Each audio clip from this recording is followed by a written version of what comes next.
Sejam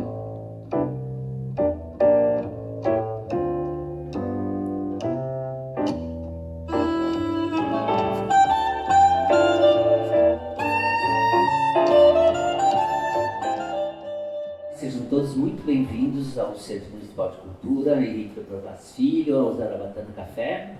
Hoje a gente está começando um projeto muito querido que chama Conversas Coreográficas, Ideias e Movimento. Esse projeto ele é uma proposta contemplada com o edital 2025 do Financiarte e se propõe a realizar 8 encontros para falar sobre dança contemporânea produzida em Caxias do Sul ou a partir de Caxias do Sul, mas que já está no mundo, né? E a gente sabe que a dança caxiense está no mundo já há algum tempo. E o projeto se formata da seguinte maneira: toda a última sexta-feira do mês, às 17 horas, a gente se reúne aqui nesse palco e com as pessoas que estão aqui no Zarabatana para conversar sobre esses temas.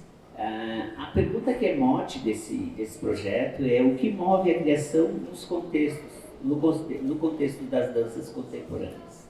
Então, a partir disso, a gente vai ouvir 9 artistas, pesquisadores, coreógrafos, bailarinos, enfim, gente da dança que atua em Caxias do Sul e algumas pessoas que saíram de Caxias do Sul e atuam em Porto Alegre, como é o caso da Jussara Miranda, e em São Paulo, como é o caso da Ana Teixeira. Por aqui teremos Verônica, que está aqui com a gente. Na sequência, em abril, Matheus Brusa. Em maio, Sigrid Nora. Em junho, Gislaine Saquete. Em julho, Jussara Miranda. Em agosto, Magda Carpegiani. Em setembro, Ana Teixeira. E em outubro, a Vanessa Carraro. Quem nas mesas tem esse impresso já pode levar, é um material que sintetiza de alguma forma as ideias, os pensamentos dessas pessoas em torno dos processos criativos. Como se descobre uma assinatura na dança? Como se constrói uma assinatura na dança? Então é essa perspectiva que a gente vai trabalhar nesses encontros. E a gente agradece a presença de todos vocês e a gente vai abrir a nossa conversa aqui com a Verônica Pilar Zeballos Gomes Furado. A Vero, ela é professora, bailarina, pesquisadora, doutora em filosofia pela Unicinos e mestre em educação e licenciada em filosofia e dança na UFRGS, com especialização em corpo e cultura, ensino e criação e em linguagens poéticas da dança. Ela pesquisa linguagens não verbais, corpo, gesto, dança contemporânea, filosofia contemporânea, diferença de gênero, estética e ética. Já é um tanto de coisa, entendeu?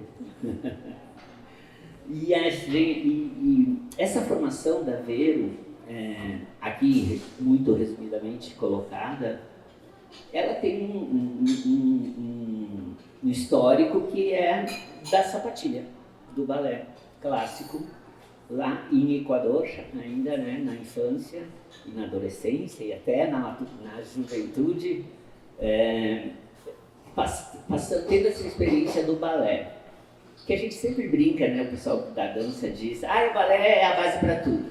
Talvez sim, talvez não, né? Mas é um dado que realmente ele é recorrente nos currículos, nos processos de formação.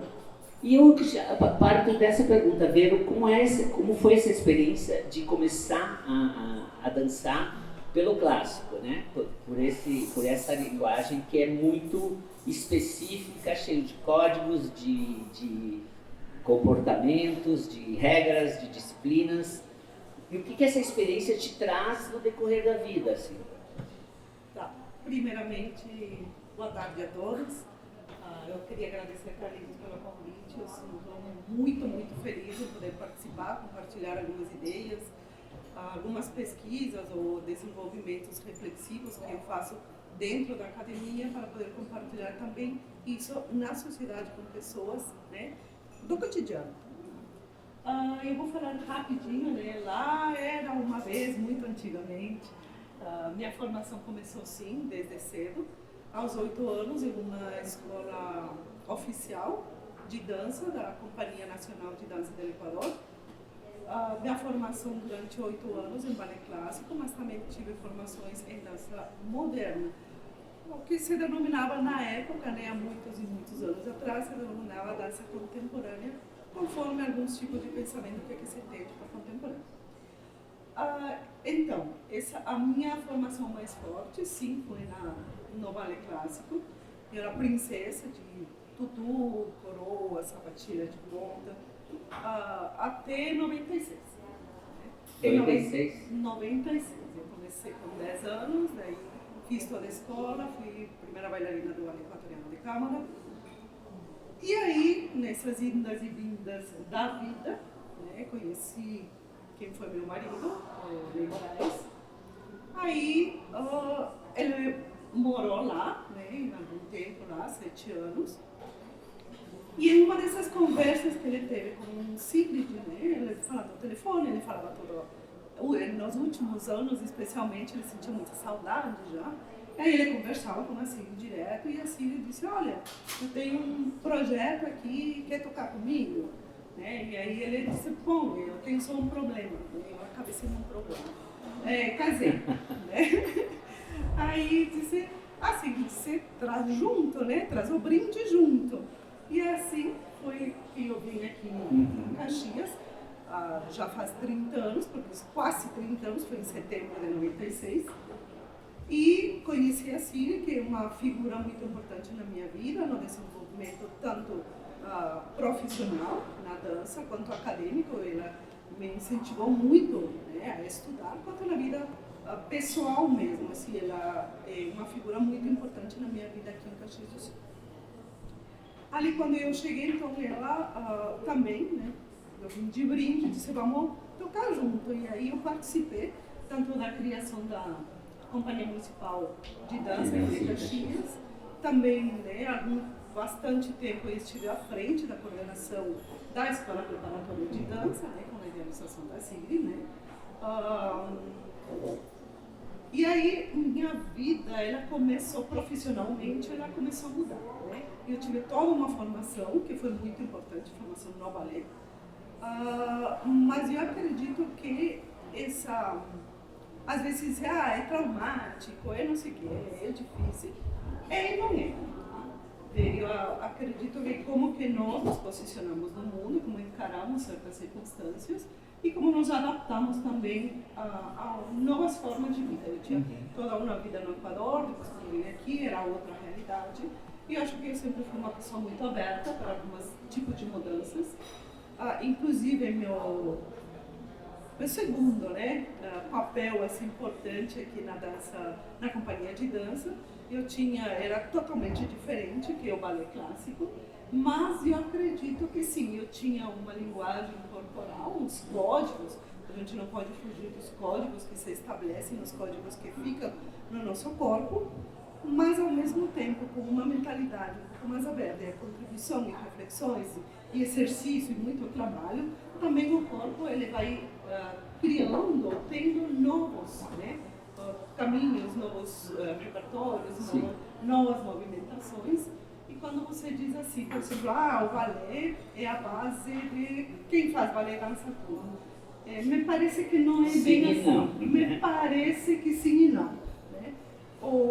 A dança clássica, enquanto preparo físico para o corpo, ela ajuda em algumas questões como força, equilíbrio, resistência, mas também ele atrapalha em outros tipos de dança que não requer tudo isso, que precisa um outro tipo de movimentação. Então, sim e não, mas eu não acredito que toda pessoa que fez balé pode dançar ou é a base para toda e qualquer dança.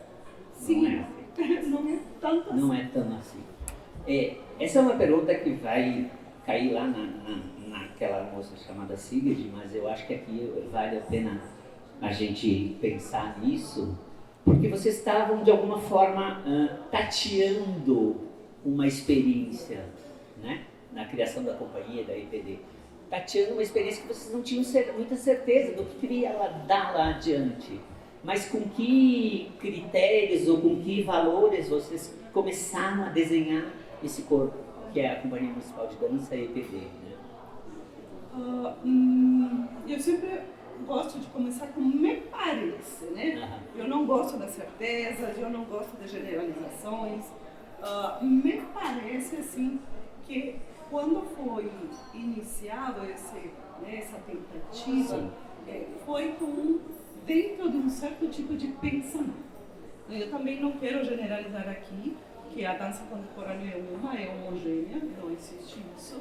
Se eu deixo nominar, é o pensamento pós-moderno? Também, ela segue, né, especialmente com a SIG, quando fala, né, ela segue alguns critérios da pós-modernidade, quando quebra essas concepções, essas fixidez, né, tanto do balé quanto da dança moderna, porque parece ser que a dança moderna, sim, inicialmente ela rompe com algumas estruturas dadas no balé, mas ela também fica presa a outras estruturas, como, por exemplo, uma metodologia própria, não pode sair de uma certa tipo de movimento, como são as escolas da dança moderna.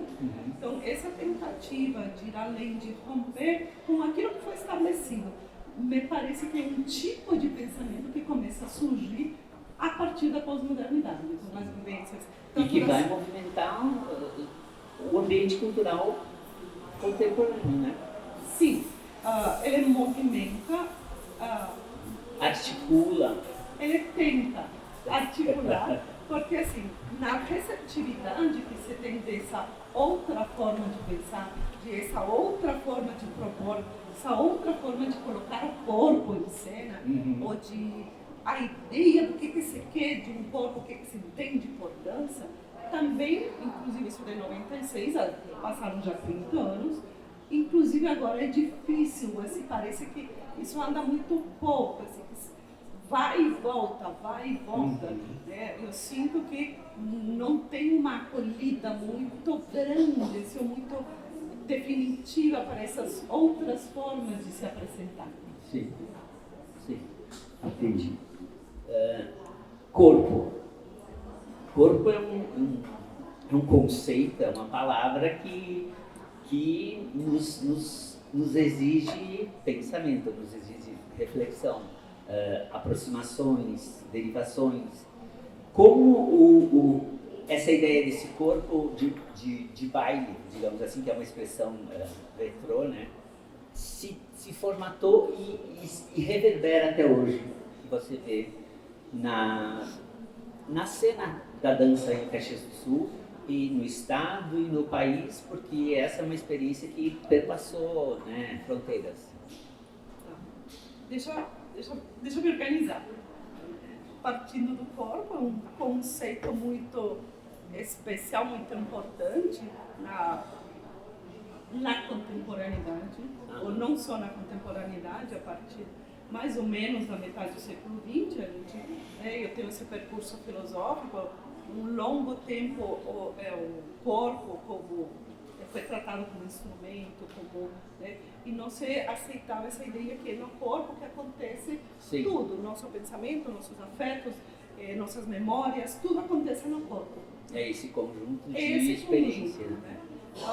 E aí quando eu falo assim, né, no pequeno texto que eu digo que a dança, ele transita, né, na dança na contemporaneidade, ele transita entre o público e o privado, porque tradicionalmente quando se fazia, por exemplo, um espetáculo, uma coreografia, parecia que o subjetivo, o individual não importava, parecia que são corpos homogêneos, todos colocados para executarem algum tipo de movimento. Sim. Na contemporaneidade a proposta é outra. Esse trânsito entre aquilo que seja individual, porque o corpo que dança, ele traz sua memória, sua história, seu gênero, suas lutas, suas revoltas, ele traz tudo, e esse corpo que dança. Então, teria que fazer uma relação, essas coisas que eram privadas de um indivíduo, de um corpo, né, que tentou ser apagado com danças homogêneas, agora são um motivo de colocar em cena isso, essas diferenças, né, de discutir e de realmente mostrar ou pensar como mostrar isso em cena. Né? Não se trata de por exemplo, quando eu falo também a questão da arte, da política, da dança e a política, não se trata de fazer dança ou pensar a dança, agora tenho que fazer uma narrativa sobre política. Não, não é isso. E como que eu me posiciono frente ao mundo, esse contexto que estamos na atualidade, rever alguns conceitos, como por exemplo, assim, o que são essa composição, como a gente faz uma composição coreográfica na contemporaneidade. E você logo em seguida diz um deslocamento de modelos tradicionais de beleza, de técnica e de representação, né? Isso, porque, bom, vou abrir um parênteses, tá? Eu disse que eu não gostaria de dizer ou que fosse entendido que a dança contemporânea é uma. Eu acredito que aqui a dança contemporânea é dentro de um certo tipo de pensamento da contemporaneidade. Tá? Então não é toda e qualquer dança, eu não quero colocar que agora as danças X tem que dançar assim. Não. É um certo tipo, não é tudo que se encaixa ali, tá? Então, fechando parênteses, né? Então eu me ubico ali dentro, me localizo dentro de um certo tipo de pensamento do que seria contemporâneo ou dança contemporânea. Já esqueci o que ia abrir o parênteses e já esqueci. Daí eu falei que é um deslocamento de modelos personagens de beleza, técnica e representação. Então, na dança contemporânea, aquele pensamento sobre dança contemporânea, primeiro se rompe essa ideia de representação. Então, algumas, não todas, temos danças que longamente, ou muitos períodos ali, era caracterizada por uma representação, por uma narrativa. Então teria um meio, uma historinha ali, um início, temos uma história e finaliza a história. Uma princesa má, um cisne branco. Isso, então sempre teria alguma narrativa, alguma representação. A partir do início do século XX já se coloca em questão o próprio conceito de representação. O que seria essa representação?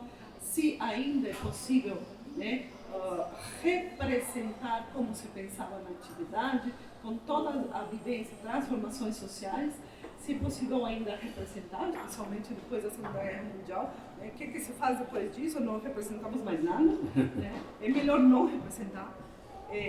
Então, se tira essa ideia de representação e se coloca ali com esses critérios da pós-modernidade, como você falou há tempo, como uma apresentação, ou seja, esse corpo que dança, ele está ali para dançar e não para representar. Então, ele pode fazer ligações, ele pode fazer conexões, ele está ali eu não gosto disso, mas eu vou falar, em corpo e alma, né? Ele está na sua integridade ali, ele está com tudo, com sua dor, com sua felicidade, com tudo. Ele está ali quando dança. Esse pensamento de dança contemporânea, me parece que esse corpo, ou esse corpo que dança, ele se entrega, está presente. Sim, mas aí logo ali você usa a expressão corpo como campo expandido. Isso, porque o corpo não seria mais essa ideia de fluidez, ou aqueles mecanismos, aqueles dispositivos de poder, e aí eu junto sempre com a questão de gênero, a questão de raça, que nos ditam regras, nos dizem modos de como um corpo feminino, um corpo masculino, um corpo A, B, C, tem que ser, tem que agir, tem que atuar nessa sociedade, ou tem como se comportar, ou dentro de uma cena, temos um papel A, um papel B, e parece ser que você tenta fixar isso, né, como todas as regras como o corpo tem que se comportar. Então, esse corpo expandido, ele abre possibilidades de se apresentar, não mais assim como uma representação, não mais como uma técnica estabelecida, mas sim levar seu cotidiano, sua vida, sua subjetividade para dentro da cena também. E aí que tu coloca também a cidade como um território sensível, a urbanidade. Eu acho que borra as fronteiras aí quando tu diz que acontece também nesses outros ambientes, talvez é a melhor palavra. Sim. Quando percebemos, né, que essas regras estabelecidas, ou aquilo que se convencionou o que se fosse dança e como apresentar a dança, isso também está relacionado a aonde que a dança se apresenta. Num teatro específico, um modelo específico, aí temos um palco específico para a dança. Aí, com essa ideia, que também vem desse posicionamento da arte, da dança na contemporaneidade, eu reescrever ou perceber que os espaços do cotidiano podem ser utilizados para ter outras vivências. Isso não quer dizer que aquilo que foi pensado para dentro do teatro, por exemplo, agora vamos jogar dentro da praça. Não, porque aí não há pensamento. Né? Como ocupar esse espaço? Isso, só uma transposição. Mas como ocupar esse espaço? O que dizer desse espaço? Né? O que propor para uma comunidade que passa por uma praça um tipo de dança que fala sobre outra coisa. Então, também os espaços urbanos têm uma reconfiguração, eles não são um pano de fundo, eles não são um cenário para alguma coisa ser apresentada, mas eles fazem parte, né, dessa ideia de ocupar espaços ou de expandir também os lugares da dança. Certo. E aí você também diz que são articulados novos sentidos, novos pensamentos, novos modos de existir a partir dessas rupturas ou dessas problematizações que vão se colocando sistematicamente para o pensamento, né? Para análise crítica, para o pensamento que se faz nesse campo da dança. Pois é, quando se propõe esse pensamento em dança na contemporaneidade ou dança contemporânea, que é muito tênue isso de dança contemporânea tentar fixar ou dizer dança na contemporaneidade, mas as outras danças também são da contemporaneidade. Sim, claro. Então parece assim uma margem muito sutil ali que a gente precisa sempre dizer do que a gente está falando.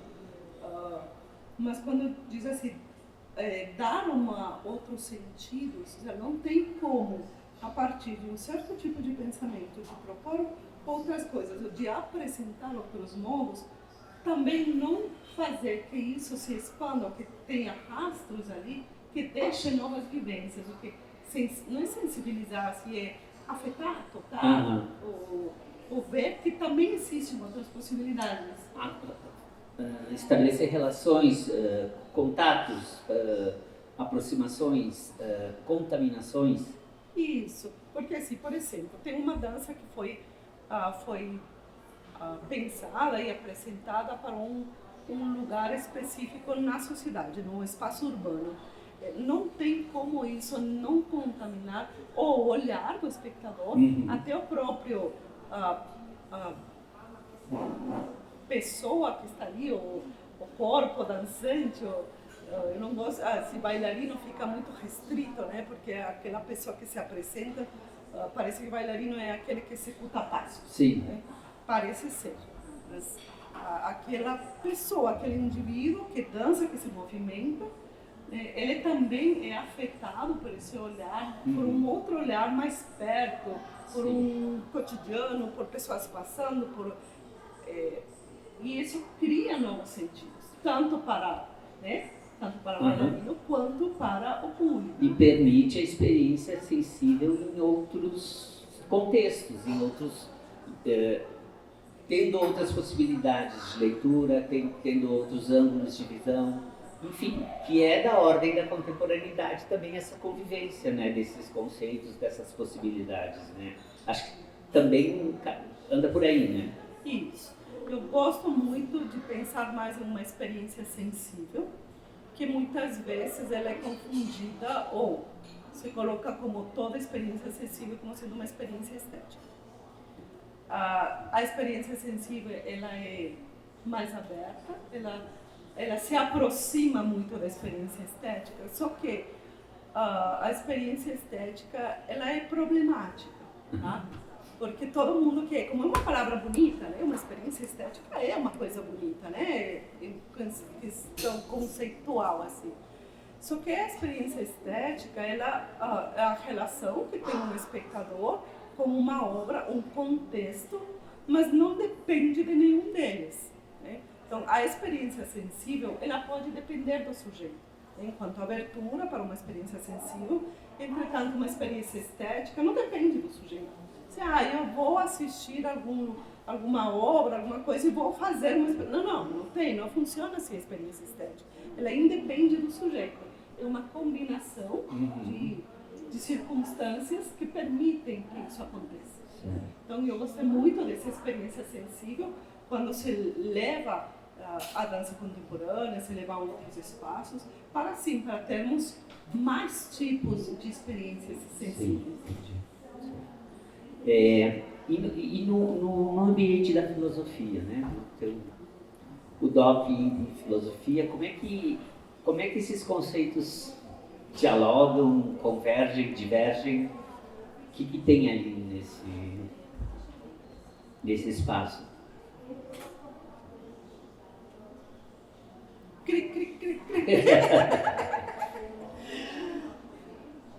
É complicado. Por quê?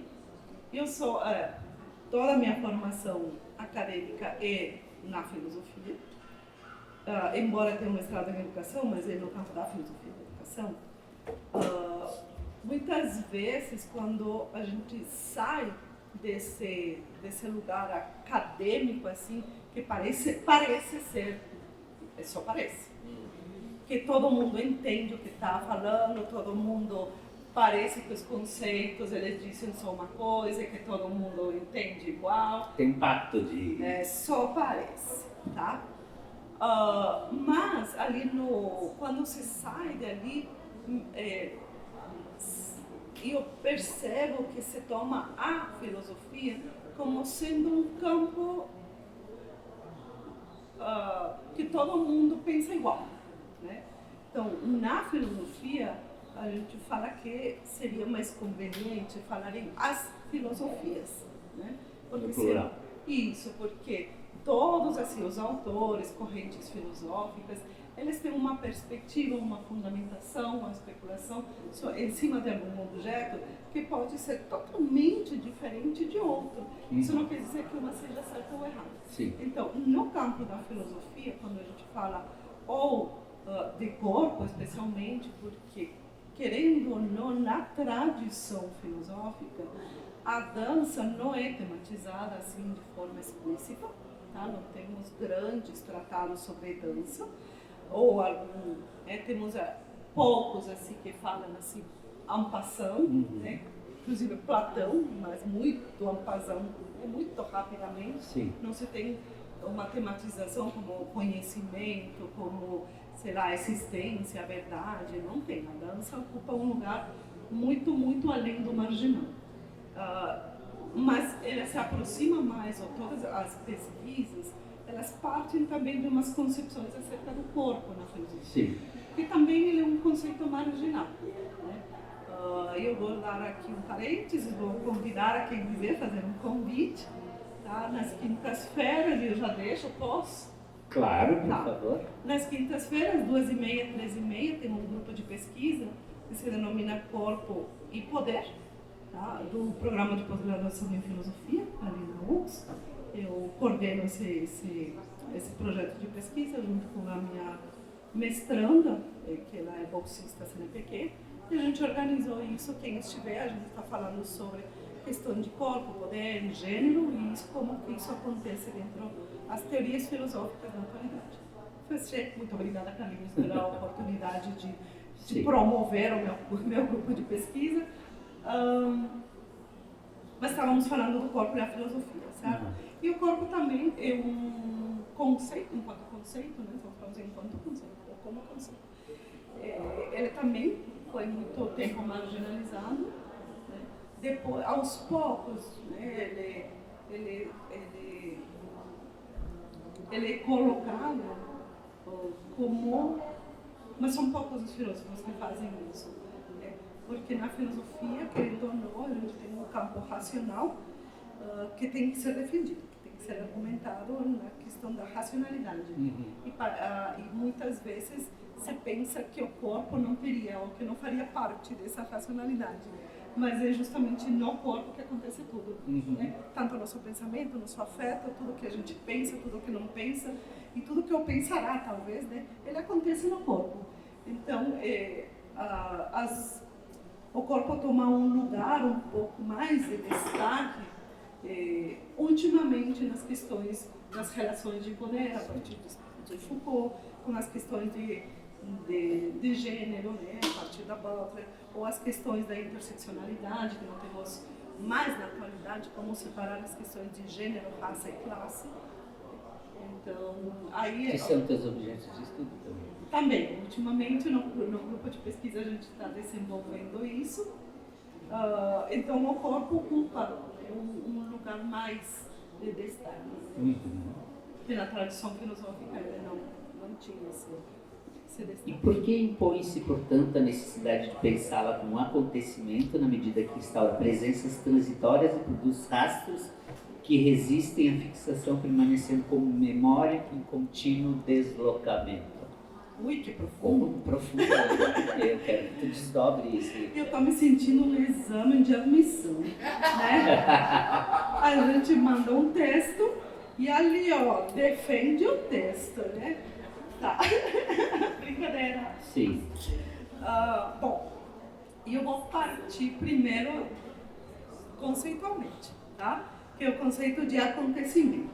Esse conceito vem me acompanhando desde a graduação, com um pensador, um filósofo pós-estruturalista, que é o Jacques Derrida, que ele propõe esse conceito de acontecimento e depois muitos, não só eu, tem outros pesquisadores que fazem essa aproximação entre a dança como acontecimento. Então, muito rapidamente, o acontecimento, você pode dizer que ele surge, né? Ele surge como algo que não pode ser previsto. Né? Em tudo aquilo que se dá sem previsão, a gente diz que é um acontecimento. O Derrida vai dizer que quando a gente prevê, quando a gente faz, a gente chama planejamento, blá blá blá blá, tudo bonitinho, quando ele se executa, isso não há acontecimento. Há só um desdobramento daquilo que foi programado. Então, o acontecimento, então, seria tudo aquilo... Ele é prévio? Não, é tudo aquilo que não pode ser programado. Tá? Porque senão não acontece. Certo. Ele surge, o acontecimento ele surge por uma questão... Porque senão a água é água e Isso. Então, na dança, né, tem uma pesquisadora que ela também desenvolve mais tempo, né? Inclusive quando eu aproximei essa questão do conceito de acontecimento com a dança, essa pesquisadora, que é a Teresa Rocha, ela já tinha desenvolvido, ouvia desenvolvendo essa relação entre o conceito de acontecimento e a dança como acontecimento. Mas eu não sabia disso, depois que eu soube disso. Então, quando na contemporaneidade se aceita que a dança não se resume ao movimento, tá? Então, na dança não é um monte de passos, não é a coreografia. Eu vou dançar e ainda não sei a coreografia. Pensando, né? Aquela cara de árvore, né? Tá. Então, primeiro, assim, na contemporaneidade, a dança, ou a dança contemporânea, ela não se resume a passos, não se resume a movimento, não se resume a coreografia. Não se resume, isso não quer dizer que não tem. Já tem, mas não é só isso. Tem outras coisas que permitem que a dança aconteça. Né? Então, essa aproximação entre o conceito, o acontecimento e a dança, você pode dizer que é um conjunto, é uma relação de elementos que compõem a dança. São vários, eu vou dizer alguns poucos. Né? O corpo, temos o movimento, a música, se tiver, a luz, se tiver, isso, se tiver, o espaço, se tiver, o meio, se tiver. São vários elementos que nesse momento eles se combinam de tal forma que a dança acontece. Então, ela não é programada, por isso que ela não se reduz. Vou executar a coreografia, vou dançar a minha coreografia. Também. Tá? Então, esse acontecimento é o que permite essa relação ou essa combinação de elementos em um determinado instante. Nesse sentido, você pode dizer que a dança, ela não é no sentido ruim, ela é efêmera, que não sei o quê, e bababá, aquelas coisas, né, que precisariam um pouco mais de explicação, né, para aceitar. Né? Mas se diz que a dança, ela não é repetível nesse mesma estrutura quando aconteceu. Ela pode, né, os passos podem ser repetidos, a música pode ser repetida, mas aquilo que aconteceu nesse instante é só nesse instante. É só um instante. Porém, esse instante não é que não possa ser... eu odeio essa palavra assim, eu odeio. Mas vou ter que dizer, ela não pode... ela não pode ser resgatada. Tá? É horrível essa palavra para a dança. Tá? Ela é horrível. Quem resgata é corpo de bombeiro. Isso, quem resgata o gatinho é o bombeiro. Mas não pode ser retomada esse instante que aconteceu a dança. Porém, quando ela acontece, ela deixa rastros, ela deixa vestígios, tanto no corpo do bailarino, no corpo das pessoas, dos espectadores e no próprio ambiente. Né? E isso que permite essas novas sensibilidades, esses novos afetos, essas é a memória trocando e se atualizando. Isso que se aproxima Sim. com a questão de memória. Memória não é uma reprodução de alguma coisa. É isso que é a reverberação. Os vestígios deixados de alguma coisa que a gente não pode capturar. Mas ela deixa rastros. Sim. E esses rastros também... movimentam o pensamento, vão contaminar o pensamento, vão reorganizar o pensamento para as novas demandas, para as novas experiências, para aquilo que está sendo feito num determinado momento, por um determinado grupo, por um determinado conjunto de pessoas que se organizam uma escola, uma companhia, ou mesmo um grupo de estudos e tal. Eu tenho que... Eu acho que é importante a gente pensar na tua presença aqui em Caxias do Sul e na experiência que tu construíste com o Ney Moraes. Né? A companhia, o grupo e um pensamento que se criou ali a partir da experiência de sala do Ney, da tua experiência teórica, né? de construção de pensamento, de elaboração de discursos sobre a dança. Né? Tu tem certeza que tu quer falar disso? Hã? Tu tem certeza? Eu acho que sim, porque realmente estamos falando de dança produzida em Caxias do Sul e Ney Moraes e você, né? A parceria de vocês dois tem muito a contribuir para a história da dança em Caxias. Estamos indo para o final, viu? Tu pode chorar. Não vou chorar. Não, assim, quando a Sigrid nos propôs, né, essa partilha, para a gente criar e fazer parte da companhia e tocar para frente a companhia, a gente trabalhou com muita parceria. Nós três trabalhamos com muita parceria. Claro, com muitas brigas, com muitas coisas boas, mas com muitas brigas também. O Ney foi muito importante para a constituição da companhia, né, tanto para a questão coreográfica, porque muitas das obras dele faziam parte também do repertório da companhia, quanto a preparação física dos bailarinos. E tu como ensaiadora em muitos momentos? Né? Sim, também. Eu também era, né, o único que eu nunca fui por um lado da criação coreográfica no sentido tradicional. Sim, mas como ensaiadora tu tem uma forte presença na coisa toda. Sim, porque assim, quando você tem, por exemplo, um elenco como a gente tinha, né, assim, a gente tinha que dar uma cara para isso, né? Tanto na questão corporal, assim, de uns corpos não são homogêneos, mas que dêem conta daquilo que está sendo proposto. Então, tanto o Ney quanto eu, quanto a Cindy, a gente trabalhava isso com muita parceria. A gente discutia muito mais próximo à questão conceitual. Acho, né, pela minha vivência, a Cindy comigo, que a gente discutia mais questões conceituais, e o Ney botava a mão na massa, né, que era a questão da própria prática. Ele... Repete. Não, agora sim. De novo. Mais uma vez. Isso. Não que ele também não discutisse, mas eu acho que ele se identificava mais com a questão prática, assim, de coreografia, de movimento e... Sim, ele estava... Vocês lembram disso, né? Sim, tu dançou com ele também. Claro. Não sei mais o que te dizer.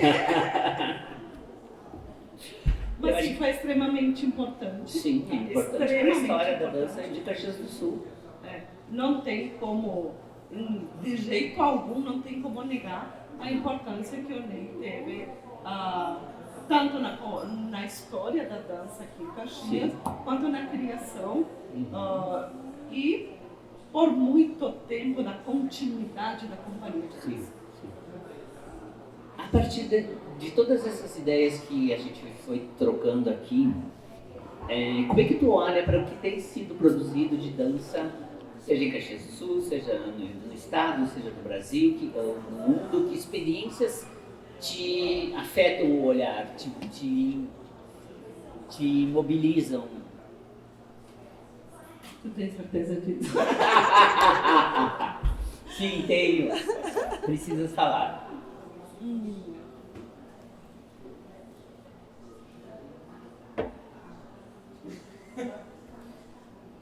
Assim, olhar, quando eu tenho um olhar para aquilo, ou aquilo que me afeta, é uma proposta daquilo que é diferente, não é um pouquinho mais do mesmo. Quando é um pouquinho mais do mesmo com uma calda de chocolate, não afeta, ele não vai adiante. Então, sim.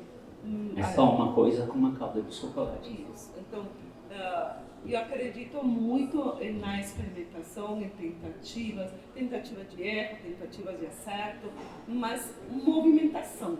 Né? Sim.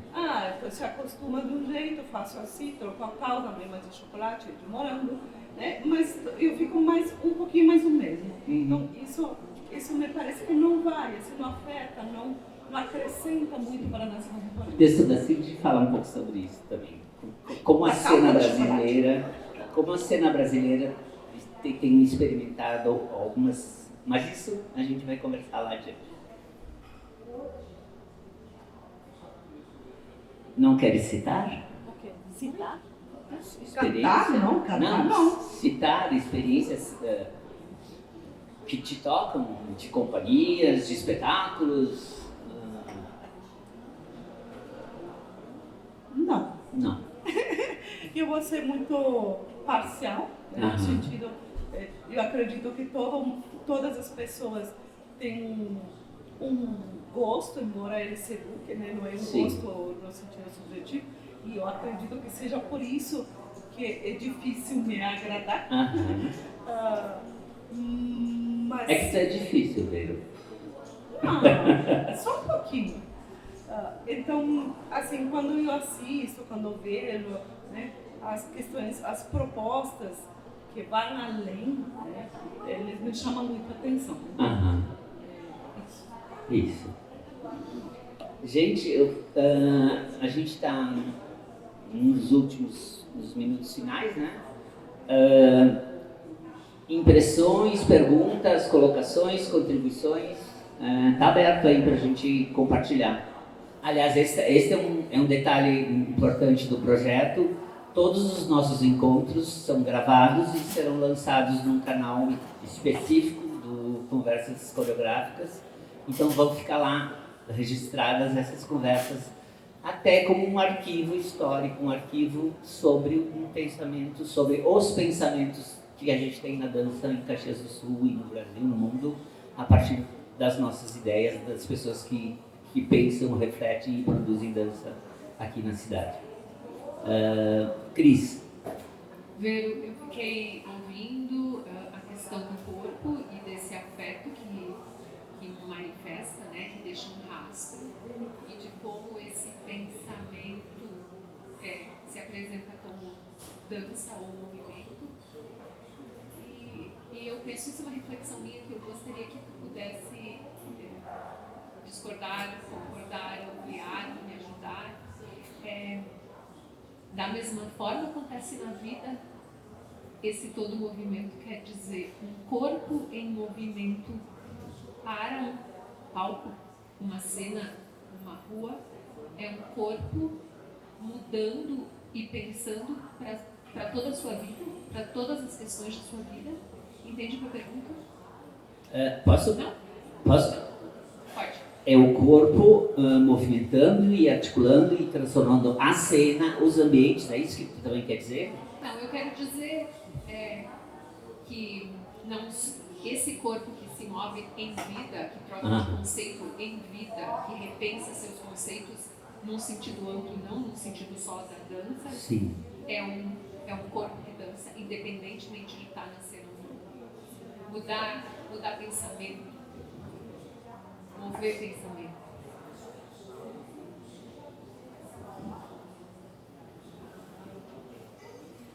Eu espero que sim.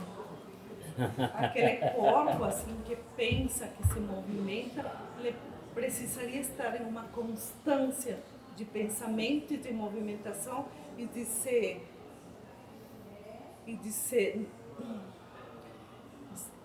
tem palavras que eu não gosto. Revisar ou se realimentar, né, com vivências, com experiências, porque quando ele para ou se fixa em um tipo de pensamento ou em um tipo de movimento, ele morre. Então é a vida acontecendo. é a pulsão de vida, né? Pulsão de vida. Microfone para Sigrid. Tem um menino também. Desculpa.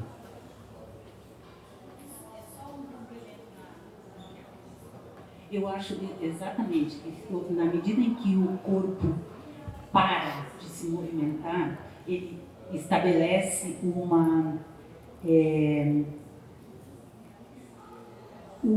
como que eu vou falar?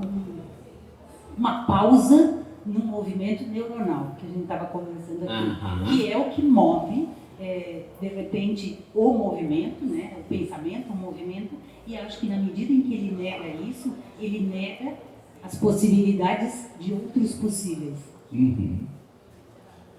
Claro.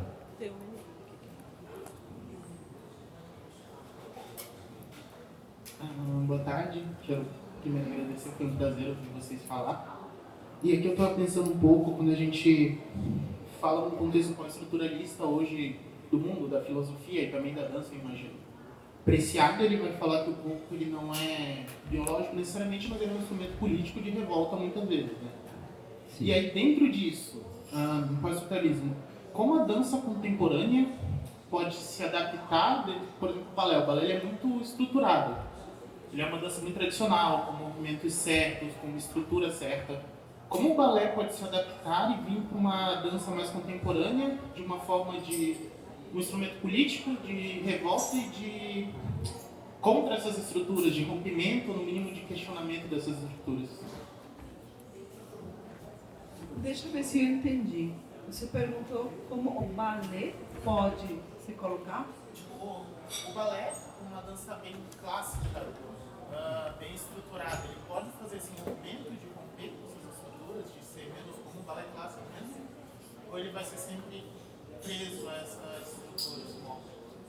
Olha, eu penso assim, que se o balé que ele se estabeleceu dentro de um período específico, com algumas regras, dentro de um contexto, se tentar romper e se colocar com um pensamento na contemporaneidade, ele deixa de ser balé. É verdade, é outra coisa. Então, talvez o balé, ele precisaria... Porque quando a gente fala em balé, não está falando em técnica clássica. Tá? A gente pode utilizar aula de técnica para fortalecimento, para até para agradar, sim, até para isso. Mas, como uma questão de bailarino clássico, o repertório, acho que ele tem mais regras e isso não quer dizer que seja bom ou ruim, tá? Ele, dentro de um contexto, ele surgiu um contexto e ele se manteve e ele teve muito a dizer nesse contexto. Se ele continua, ele teria que ser, para se denominar assim, deveria continuar tendo essas regras, né? Se ele quer romper ou se sai, ele propõe outros corpos, por exemplo, ou outro tipo de pensamento, não temos mais narrativa, não temos isso, ele deixaria de ser balé. Poderia ser outra coisa, tem tantas denominações na atualidade, um balé contemporâneo, que utiliza as linhas de um corpo trabalhado em cima de uma técnica clássica, mas com um outro tipo de pensamento. Então, como estrutura de um balé clássico, de um período, de um repertório, eu acredito que não poderia romper, a não ser uma outra proposta e criar outra coisa. Posso fazer uma leve pergunta dentro da minha insignificância?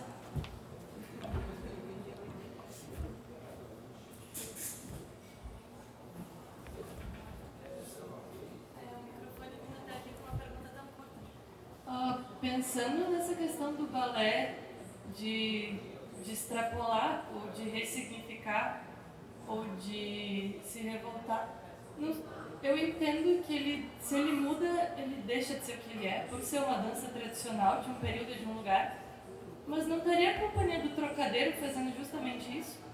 O Trocadeiro é aquela companhia maioritariamente masculina, em que corpos masculinos têm um trabalho de pontas excelente, e esses, vou chamar de homens, mas né, não necessariamente, dançam balés de repertório em pontas, fazendo os papéis femininos, e acaba sendo algo de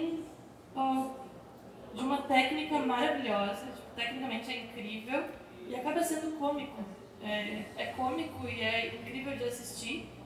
Não seria isso justamente algum tipo de revolta? Porque existe uma inversão dos papéis de gênero, ele é bem executado, ele respeita a técnica, ele mantém os repertórios. Ele só faz um questionamento à sua própria estrutura se usando dela mesma. Não sei, deixei como pergunta mesmo, não sei. Certo. O balé ali de Trocadeiro, enquanto proposta e revolta, como você coloca, que me parece ser que não é uma revolta, mas é uma reflexão em cima de alguns critérios e princípios estabelecidos, ele já tem, ou já é colocado dentro de um pensamento que a gente não pode enquadrar isso como balé de repertório, balé clássico. Porque o pensamento dentro do balé não é esse. Não temos um pensamento dentro de um período histórico como revolta, né? Temos uma narrativa de um período que pode ser, foi colocado, foi estabelecido assim, queiramos ou não, de reis, rainhas e tudo o que acontecia dentro de uma corte. Se concordamos com isso, bom, se não concordamos também, muito bom. Mas aqui me parece que a proposta do Trocadeiro, ele vai além de um pensamento. Então é um pensamento, sim, pode ser, e dizemos que a dança não se reduz à técnica, então eles podem sim executar maravilhosamente uma técnica clássica, né? Mas isso não quer dizer que seja um balé clássico. Gente, então, acho que esse foi o nosso primeiro encontro do Conversas Coreográficas, Ideias em Movimento. Eu, Carlos Santos, sou entrevistador, o proponente desse projeto. Os artistas convidados são Ana Teixeira, Gislaine Saquete, Jussara Miranda, Magda Carpegiani, Matheus Brusa, Sigrid Ndora, Vanessa Carrara Armiliato, Verônica Gomes Jurado Zeralos. O videomaker é o Leandro Foscarini, a produção cultural é do Fábio Schmidt, o designer desse material e dos nossos materiais nas redes. Sigam as nossas redes, @conversas coreográficas.